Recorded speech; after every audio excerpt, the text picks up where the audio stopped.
Okay, तुम्हाला पण माहितीये हा जो चॅप्टर आहे की नाही हा एवढा इम्पॉर्टंट नाही तुमच्या बोर्डच्या पॉईंट ऑफ व्ह्यूने. वेटेज कमी आहे. एक पुस्तक द्या मला. वेटेज कमी, बरोबर. इनफॅक्ट ना यातला आहे ना बाळांनो एकच प्रश्न येतो याच्यातला. Okay, foreign trade in India. Foreign trade in India तुम्ही लक्षात घ्या, जर तुम्हाला आउट ऑफ पेपर यायचं टॉपरने लक्षात घ्या, याच्यातले दोन बघा, बीओपी अँड बीओटीचा डिफरन्स, बरोबर. अजून इथे लक्ष द्या, हा पहिला प्रश्न झाला. दुसरा प्रश्न, okay, role of foreign trade.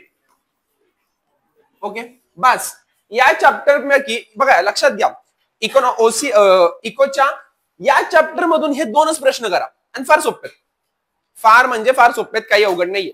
BOP BOT. Okay, BOP आणि बीओटी आता समजून घ्या आपण. हा येस, बरोबर, गुड क्वेश्चन. बघा हा 4 मार्काला आणि हा 4 मार्कालाच करून द्यायचा. भले की तू एक्झामला पडताना 2 ला पडला चालेल, नो प्रॉब्लेम, पण मी 4चा करून गेलो. समजतंय? ओके, आता what is the meaning of BOP आणि बीओटी. बीओटी आणि बीओपी काय? बीओपी म्हणजे काय रे? Balance of payment. आणि बीओटी म्हणजे काय? Balance of trade. Balance of payment and balance of trade. आता आपण समजून घेऊयात one by one. Okay, one by one समजून घेऊयात की बीओपी आणि बीओटी. ओके, कॉन्सेप्ट नुसार बीओपी म्हणजे पेमेंट. पेमेंट मध्ये 2 भाग येतात, एक येतो रिसिप्ट, बरोबर, एक येतं रिसिप्ट आणि एक येतं पेमेंट. रिसिप्ट म्हणजे काय रे? तुमची इन्कम. पेमेंट म्हणजे काय रे? तुमचा एक्सपेंडिचर, बरोबर बरोबर. आता समजून घ्यायचं, जेव्हा एखाद्या देशाचं, कोणत्याही देशाचे रिसिप्ट म्हणजे इन्कम जास्त आहे, ओके, इन्कम जास्त आहे एक्सपेंडिचर पेक्षा, तर त्यांचा बॅलन्स ऑफ पेमेंट हा कोणत्या पोझिशनला आहे? कोणत्या पोझिशनला आहे? सरप्लस. याच्या ऑपोजिट असेल म्हणजेच receipt is less than payment. खर्च जास्त आहे, इन्कम कमी, तर याला काय म्हणतो आपण? डेफिसिट. म्हणजे बॅलन्स ऑफ पेमेंट मध्ये समजून घ्यायचं की आपण एक खूप सिंपल गोष्ट आहे, एक सिंपल गोष्ट सांगतो. जेव्हा फॉरेन ट्रेड होतो आपल्याला काही खर्च होतो आणि काही आपली इन्कम होते. बघा इन्कम ती असते, समजून घ्या, इन्कम ती असते ज्याच्यामध्ये आपण काही आपल्याला मिळतात पैसे. आता पैसे कसे मिळतात आपल्याला? जसं की आपण एक्सपोर्ट केला तर पैसे मिळतात, बरोबर. इम्पोर्ट केला की पैसे जातात. एक इंडियन, बघा एक इंडियन व्यक्ती फॉरेन मध्ये शिकतोय किंवा तो तिकडे पैसे कमवते, त्यांनी ते पैसे काय केले? त्याच्या आई वडिलांना इथे पाठवले. मग हा पार्ट कोणता आहे? इन्कम आहे ना. इंडियासाठी काय येते? इन्कम आहे. पण सेम कंडिशन, एक फॉरेनर इथं राहतो, इथे पैसे कमवते, त्याच्या देशात पाठवते, त्याच्या देशासाठी ती काय? इन्कम आहे, बरोबर. सो हा इन्कम आणि एक्सपेंडिचरचा पार्ट आहे. आता समजून घ्या, ओके, समजून घ्या रिसिप्ट अँड पेमेंट. समजलं? रिसिप्ट अँड पेमेंट हा कोणता? Balance of payment. आता इथे शब्द आहे बीओटी म्हणजे बॅलन्स ऑफ ट्रेड. इथे येतं export and import. Export and import हा बॅलन्स ऑफ ट्रेड मध्ये सर्वात महत्वाचा प्रश्न आहे की एक्सपोर्ट आणि इम्पोर्ट. मी म्हणलं की एक्सपोर्ट खूप चांगला असतो. एक्सपोर्ट मध्ये आपण करतो काय?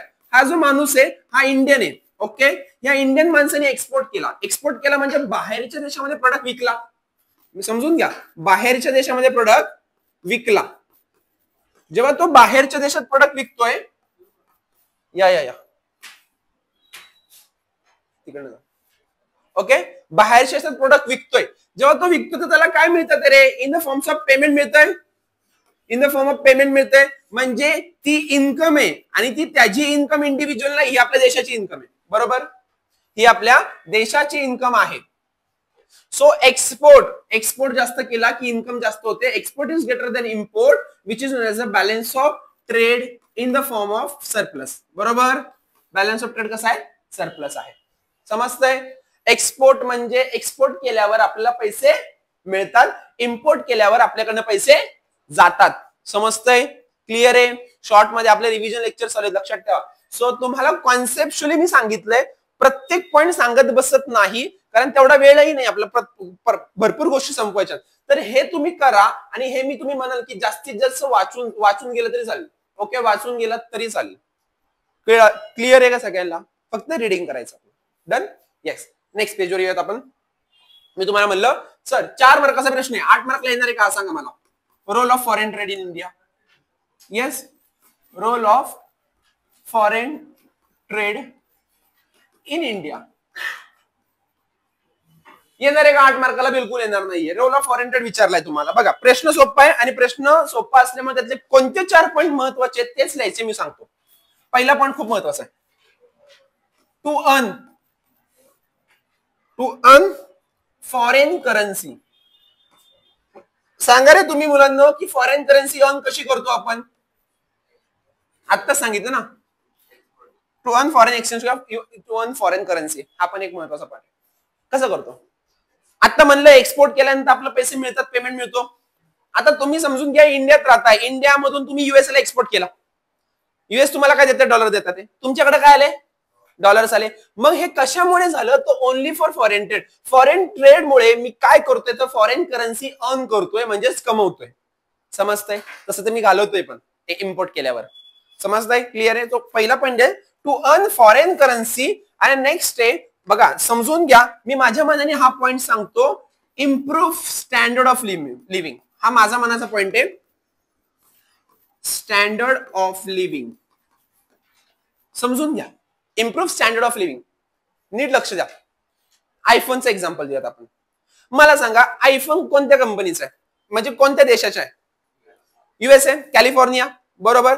आता हा जो आयफोन आहे की नाही बाळांनो, एक गोष्ट समजते का तुम्हाला की इंडियामध्ये प्रोडक्शन होतं का त्याचं? होतं का? नाही होत. बरोबर ना. ड्यू टू फॉरेन ट्रेड आपल्याला युएसए वरून आयफोन मिळतो. आयफोन मिळाल्यानंतर स्टँडर्ड ऑफ लिव्हिंग वाढतो. जर बाहेरच्या कंपनी ह्या इलेक्ट्रॉनिक इंडस्ट्रीमध्ये आल्याच नाही तर आपण तेच नोकियाचे मोबाईल वापरत बसलो असतो की नाही. आता बघा आपण आपल्या शूजचं एक्झाम्पल घेऊयात. शूज मध्ये बाटा फक्त इंडियन कंपनी, पण बाकीचं आपण जर बघा फॉरेन ट्रेडमुळे आपण नायकी, ऍडिडास, पुमा यासारखे शूज कंझ्युम करू शकतो, घेऊ शकतो. राईट. याच्यामुळे आपला राहण्याचा दर्जा म्हणजे स्टँडर्ड ऑफ लिव्हिंग इन्क्रीज होतो. क्लिअर आहे? पॉइंट क्लिअर आहे? हा पॉइंट दिलाय का तुम्हाला बुक मध्ये? पण एक्सप्लेन करायला फार सोपं आहे, खूप सोपं एक्सप्लेन करायला, जो की तुम्ही लिहू शकता. पहिलं टू अर्न फॉरेन करन्सी आपण लिहू शकतो. Improve the standard of living. समजतंय? क्लिअर आहे? येस. बघा नेक्स्ट पॉइंट तुम्ही लिहा. Stability in price level.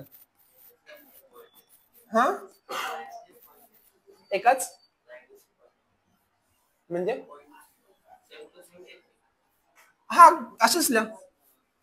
काय झालं? काय झालं यश? अरे असंच लिह, फक्त त्याला एक्सप्लेन कर. एक्सप्लेन मग करायचं त्याला. ओके चलो इथे लक्षात. चला next point is stability in price level.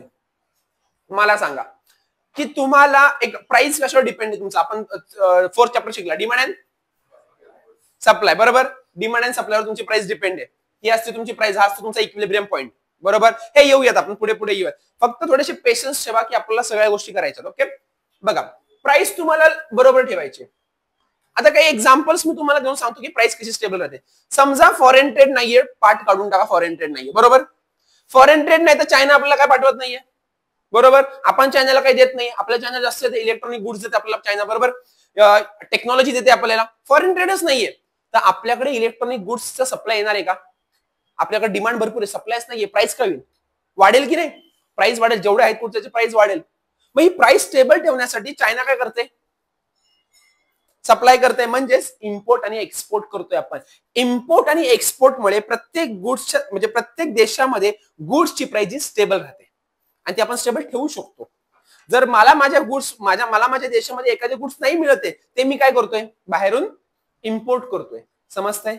आणि मला माझ्या देशामध्ये एखादे गुड जास्त प्रोड्यूस होतात ते मी बाहेर देतोय.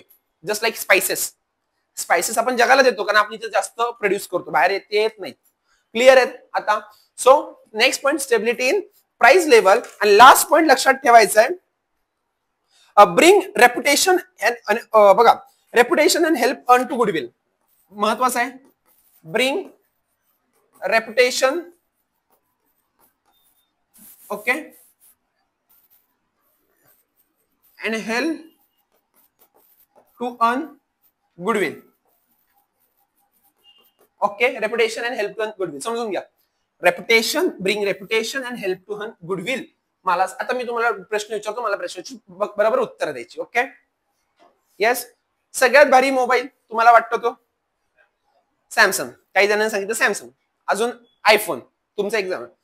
या कोणत्या कंपन्या आहेत? हे इंडियन आहेत. का वाटतं तुम्हाला आयफोन भारी आहे? का वाटतं तुम्हाला सॅमसंग भारी आहे? काही रिझन सांगा, जोरात सांगा जरा. आला तरी झालं तुमचा आवाज, काय प्रॉब्लेम नाही. कॅमेरा क्वालिटी, अजून फीचर्स. येस, बरोबर.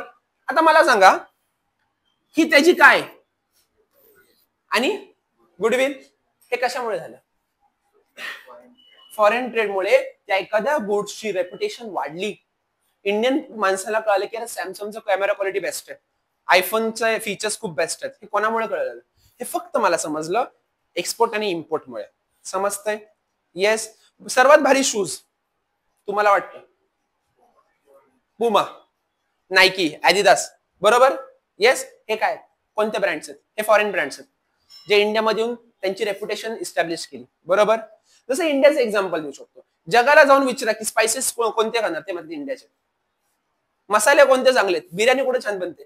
पाकिस्तान किंवा आपल्या हैदराबाद असं म्हणतात की नाही का? स्पायसेस खूप भारी आहेत आपल्याकडचे. समजतंय? ही रेप्युटेशन आहे आपली वर्ल्ड मार्केटमध्ये रिलेटेड टू द स्पायसेस. चायनाची रेप्युटेशन आहे वर्ल्ड मार्केटमध्ये related to the cheap goods, electronic goods वगैरे वगैरे, चिप वगैरे ते बनवतात. राईट, क्लिअर आहे. सो याच्यामुळे रेप्युटेशन होते. चॅप्टर संपलेला आहे. चॅप्टर मध्ये हे 2 प्रश्न फक्त येणार, बाकी काही येणार नाही तुम्हाला. समजतंय? आणि हे फक्त, आणि आता आपण 4 ते 5 मार्काचं घेतलं. येस. चला, चॅप्टर नंबर 9.